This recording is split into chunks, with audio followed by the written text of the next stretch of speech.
When it comes to the additions that Howie Roseman made on the offensive side of the ball, you can already see the benefits of those with Alshon Jeffrey, Torrey Smith, and even LeGarrette Blount to a certain degree.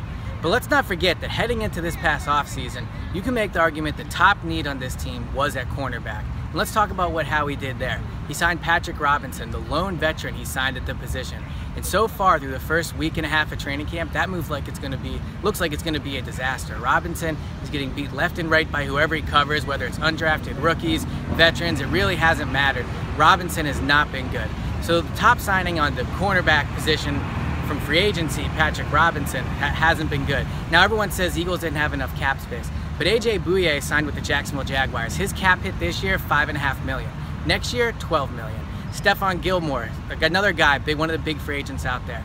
He signed with the New England Patriots. His cap hit this year, $8 million. Next year, around $13 million. So the Eagles did have cap room to sign some of these cornerbacks if they wanted to. Alshon Jeffrey's deal, $9.5 million. Torrey Smith, $4.5 million this year, not that much less than AJ Bouye is going to get. Bouye and Gilmore are actual answers at the cornerback position that could have been not only for this season, but 2 or 3 years to come.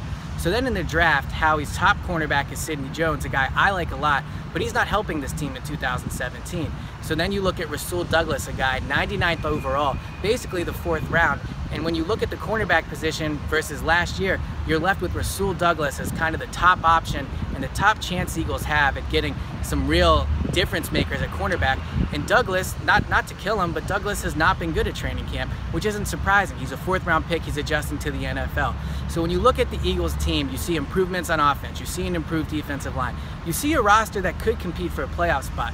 But what you don't see is Howie doing the job that he should have done in the offseason, which is fix his cornerback position. And now when it comes to training camp and moving forward, the team might have to make a move, but you have to ask, what are they really going to get at this point of the offseason? So when we get around weeks 9 or 10 and the cornerbacks are struggling and this team isn't winning because of it, don't forget that Howie had a chance to do something in the offseason and passed on that opportunity.